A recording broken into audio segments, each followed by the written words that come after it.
All right, welcome to the channel. So I've been doing asphalt concrete, driveway sales for about 16, 17 years. So I was going to talk about what I've learned, to help homeowners, you know, be better at getting an estimate on the driveway. So I got to talk about the type of driveway. You have gravel driveways, which are normally the cheaper option. Most time you're gonna do this, if you have just a really long driveway. We got recycled, which is just any kind of recycled material, whether it's asphalt or concrete. A lot of times it's a mixture. Brought down to a class 5 size, you have limestone, which is normally a class 5 size as well. You can also get class 7 in limestone, which is normally used for like marshy areas if you're adding on something, or really bad subsoils. We'll do a bunch of class 5 first, or class 7 first, I'm sorry, and then class 5 on top. So on top you really do want to have the class 7, your class 5 on top. The reason being is it's easier to grade it and get a nice compaction of it. You also have millings. Now millings, if you know what that is, that's if you've seen the big machines milling up the roads, and then you'll see it shoot the millings into the back of a dump truck, and the dump truck hauls them away, normally to the asphalt plant, and they normally get money for it because that's used with making new asphalt. Now, if you can get fresh millings for a driveway, it's going to be a great product for you. For the price, it's amazing, honestly, if they're fresh, because when they're fresh, they're still hot and you can really grade and compact them, and it holds up really nicely. It's not going to be as nice as, asphalt or concrete or pavers, but it is a great alternative if they're fresh. Alright, so asphalt. Type of asphalt is very important. Are you going to, basically you can have less rock, more oil, more sand mix, which is normally used residentially. It just looks a little nicer because you don't have as much rock or bigger rock, so the driveway finishes a lot nicer. Personally, I would always use a MV mix, medium volume. Different states, different areas might have different terminology, but medium volume, it doesn't look as nice day one. But it is just going to be stronger, and I want to be able to have a delivery truck back up my driveway, or something heavier drive my driveway, and not have to worry about whether it's going to break it up or not. Obviously it still can if it's super heavy, but in general you're going to be just have a stronger driveway. Down the road, after like 3 to 5 years, they look pretty much the same. So I don't care about how my driveway looks day one. Obviously a little bit, but I really don't care, because if I know it's built right with good materials, then I don't care, because I know it's going to look better in 20 years.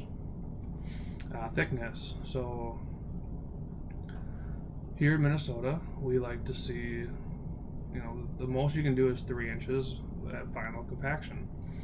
The reason being is if you pave more, you're going to need multiple layers. Now, different mix designs and different areas might have different standards, so it's important to understand in your area what the standard is, but know how thick it's going to be after compaction. Sealing, I'm against sealing. I'm not going to babble on it. I think it's completely pointless, at least where I'm from. Now, there might be different areas that have maybe different type of sealer they use, or might serve different uses. I don't know your area, but you can talk to the local asphalt engineers. Talk to people who would actually know, not a salesman for a seal coat company. Of course, they're going to tell you need seal coat, but get a different opinions on it. Or maybe you just like the black look and you're going to do it, and that's fine. Who cares? But personally, I would never seal. I think it's a complete waste of money. You seal it every year for 10 years at $200 a year. That's $2,000. You could have just get to a point where you could just save that money and just buy a new driveway. Concrete, the construction of the concrete would be, the most important thing. How thick is the concrete? But more importantly, how thick do you need it to be? So what are you driving on it? This is stuff you can call maybe try and get a hold of a concrete engineer at the local plant where your companies are going to be getting the concrete from and get their opinion. Are you going to put fibers in the mix? Are you going to use rebar? Are you going to use wire mesh? Personally, for normal driveway, I think fibers are better than rebar. Those different situations where rebar is going to be better. But like I said, figure out what your purpose is. Do your own research. I'm not saying you should go into the meeting with the company saying that you know more than the guy, but it's good to have a background. What people are like, I need rebar. What's rebar do? I don't know. Okay, you need to understand what everything does, and there's different opinions on that as well. You got broom finish, which is going to be plain concrete. The white concrete that turns gray, just a broom finish on top. Broom finish is made for traction, so it's not as slippery. You got stamped and colored.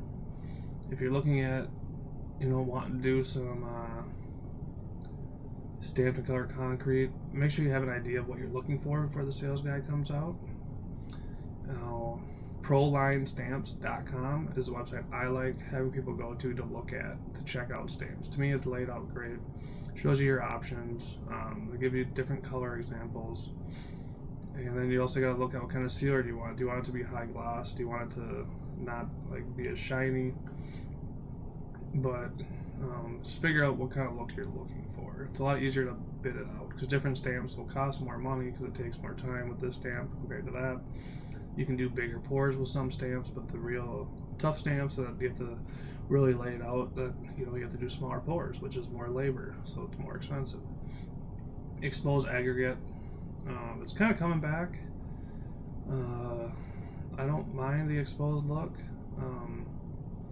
It's kind of getting popular in the older neighborhoods that are getting redone, so I do like exposed. Once again, even go to Google Images, type in exposed driveways or stamped and colored driveways, patios, whatever you're looking for.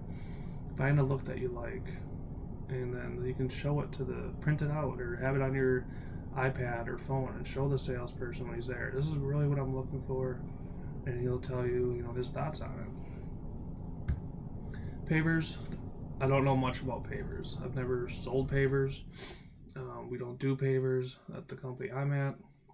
But all I know is don't be cheap. If you're getting 3 bids, 2 are at 30 grand and you get 1 at 18 grand, don't do the 18 grand. There's something that is wrong. Make sure the prep work is done right. The most important thing with pavers, especially in states or areas where you get freeze and thaw, is that they're built properly because there's lots of moisture getting through those pavers.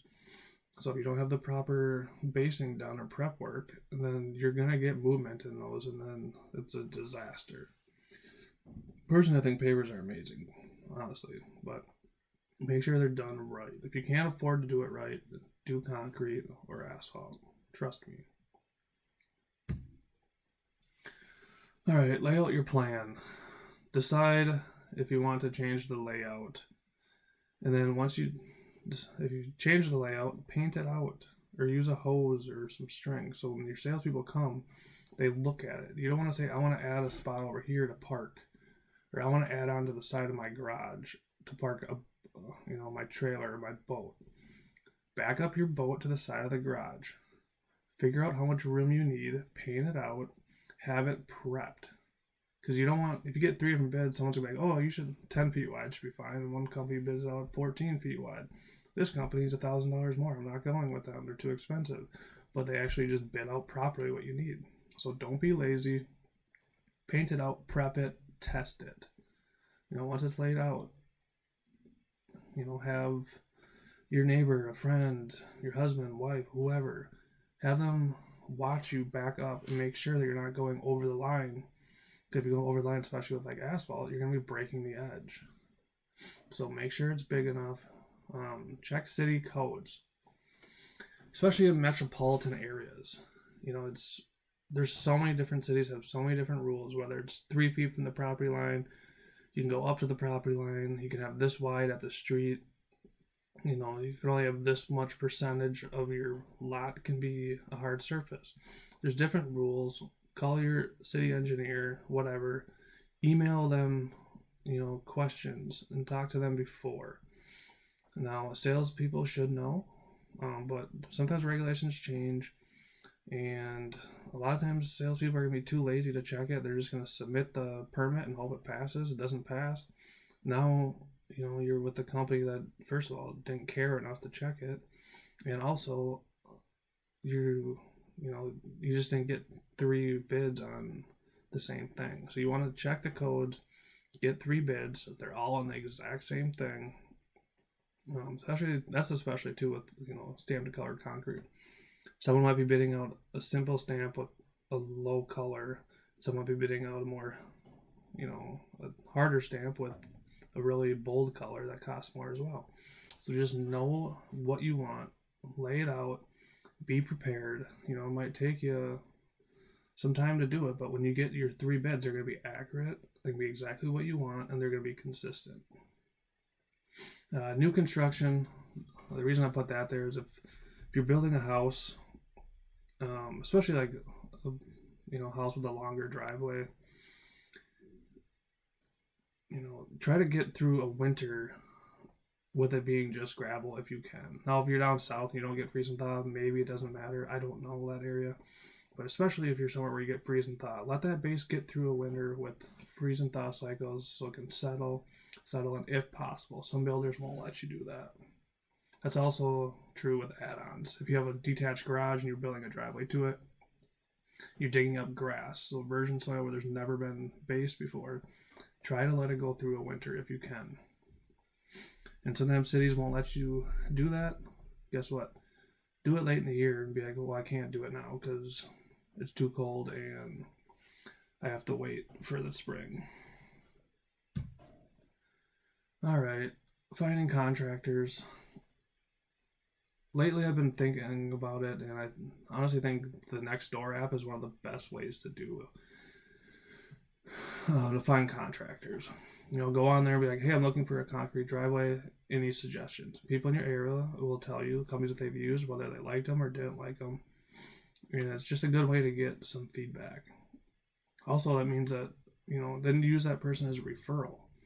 A lot of times companies are going to, you like to think that companies are always going to try hard, but I feel like they're going to try harder for referrals because they're like, okay, this is a free lead. Let's take care of them. Then they're going to keep referring us, and they're going to keep getting free leads and keep those people happy. Ask neighbors to get a group. What does that mean? This is mainly, it can be with the bigger driveways, but this is mainly those neighborhoods with tons of houses, small driveways. It's good to, maybe go on the Nextdoor app or your email group or whatever, walk around and talk to people. See if you can get, 3, 5, 6 driveways, all people that want to redo it. If you say your driveway is 4,000, but now you have 6 neighbors all close to each other, your price should drop to like 4,500. Something a lot less if you're doing a lot of driveways in the same area, because you can really pump them out quick when the crews don't have to keep going to different job sites. They're just there doing the jobs. Magazines. Now, this is just something that we've done well advertising in. A lot of times there's trusted companies and magazines. Obviously, it's not always true. Still got to do your research, but it's a good way to find some companies, because obviously they're advertising, so they're looking for work, they're excited to do jobs. So take a look at that. No Angie's List or Better Business Bureau. It's not something I want to go on and on about because I could for hours, but I hate Angie's List or Angie's, whatever their new name is. I hate Better Business Bureau. In my opinion, they're scams. They're a lot of times, they're free for homeowners to look at, so they're making money. How?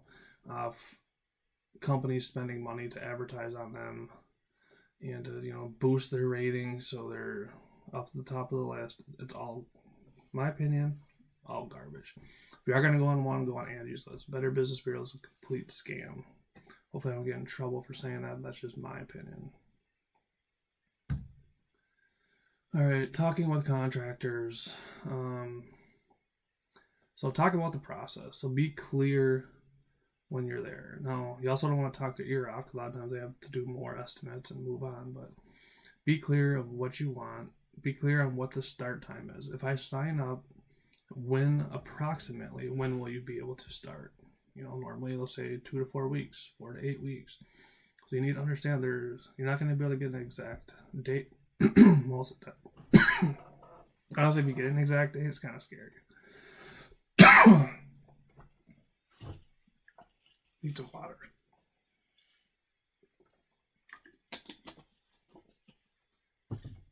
All right, project time, start to finish. Now, normally, once again, the climate I'm in, you don't want a company that's going to say, we'll remove it the first day and pave it the next day. Sounds kind of nice, so you're not like out of a driveway for too long. But normally that's not the proper way to go. So a lot of times you need moisture to dry up that's got underneath your driveway, or you need, things just to set up. It's good to drive on it, because normally when it's gravel, you can drive on it for a week, and then they'll come back to a final grade and then pave it. Once again, down south, maybe they can remove and pave it the same day, but in the northern states, in my opinion, you don't want to do that. Materials, understand the materials being used. Like we talked about materials earlier, but just know what basic material is being used. Not necessarily because one's better than the other, but just so you understand what you're buying. Also, the type of asphalt, type of concrete, paver material. Just understand what you're getting. You're spending lots of money. Don't be lazy. Don't just be like, yeah, whatever. Understand what you're, 4, 10, 20. I've sold driveways for $70,000 before. Understand what you're getting. Salesmen, stay away from pushy salesmen. I feel like that's common knowledge, but normally someone's being pushy, trying to get you to sign up on the spot, is because, either their price is too high, or maybe they're doing something that's not good. So they know if you talk to other companies, they're not going to sign up. I'd never push people to sign up. I don't care if they get 10 bids. I want you to choose me because you like me and you like my process and the company I work for. They're not interested. Normally, maybe it's too small of a job, or maybe sometimes they can be intimidated because it's too hard of a job. So if they're not interested, maybe ask them, okay, if you're in my situation, who would you call for this project? And a lot of times, if they're trustworthy or good salesman, they'll refer you to someone else. Details, make sure he has details. He's giving you a drawing. It doesn't have to be a good drawing, all right? Even if it's just chicken scratch with some dimensions, who cares? Just understand that you have a drawing with details, and also details of, the thickness and all that stuff, the mixed design. And also be honest with what you want. Kind of what I mean by that is you want to, you want to tell them hey, this is a rental property. I don't need something crazy. Just give me a fair price on just removing and replacing it. Or maybe, I'm really going to be worried about perfection on this. And I just want, I'm not afraid to pay a little more. A lot of times if you get a cheap price, it's cheap because they're getting in and out. Now, if you're not saying you should tell them you'll pay more, but just be clear you want it done right, because a lot of times the salesman will be like, okay, this takes us 10 hours to pave it. I'm going to bid it at 12, just so we have our guys aren't pressured and they have a little extra time to do things, nicer. Warranty. So the years of warranty, it's important, but what's more important to me is what they cover. So you need to know, that sometimes they just see, see 5-year warranty. Okay, on what? What does it cover? Does it cover settling, cracking, heaving, drainage? What does it cover? It's important to know that. And then some companies, especially in the asphalt or even concrete, will have a 5-year warranty, but they require you to use them to come back and seal it. Whether it's asphalt or concrete, come back, seal it. They'll say it's maintenance, but they'll charge you $800 to do it or something. Obviously depends on the size of the job, but just know what all of the details of the warranty. If they're afraid to answer it, then don't go with them. They're hiding something. Drainage, to me, I suppose is the most important thing with, getting a driveway done. If you have a good slope, a 2-car garage, good slope to the street, who cares? But if you have a tricky drainage driveway, ask them to have a plan. Ask them if it's really tight drainage, are you going to shoot elevations, or are you just going to guess? You don't make sure they're not going to drain water towards your house. That's something you might want to get in writing if you have a tricky driveway. Or maybe they'll say, we're going to try not to, but your driveway's so tight we cannot guarantee it. But at least you're on the same page and you understand. Get things in writing. Especially from the salespeople that are blabbing about this and that. Well, we have the greatest this, the greatest that. We do this, do that. Okay, great. Put it in writing. Trust your gut, not the price. If you're price shopping, that's fine. But just know that you're price shopping at least. Like, have that in your head. I'm going with the lowest bid no matter what. Maybe you're selling your house, you don't care. But just trust your gut. Don't go with a different company over. Say you trust this guy, we're going with this guy because he's $500 cheaper. Save up some more money or go deeper into the budget. But don't just go with someone overpriced unless that's your plan from day one. You can't price shop and quality shop at the same time. So thanks for watching. I hope this really helps you with getting a bid. You can leave a comment with any questions. I can help you out. But just be prepared when you get a bid. Don't just go and put... A lot of times it helps to put someone in charge. I've even had kids in charge, 18-year-old. Make them do their research, find out what they want, and they're the same person getting the bid, all 3 bids. I recommend 3 bids. Unless you have something you've used forever, but then you won't be watching this video. But, get 3 bids, have the same person get all 3 bids so they're actually listening. You don't want, the kid get one, the husband get one, the wife get one. Because then they're all hearing different things. You want the same person. And I hope this video helped. Thank you so much for watching.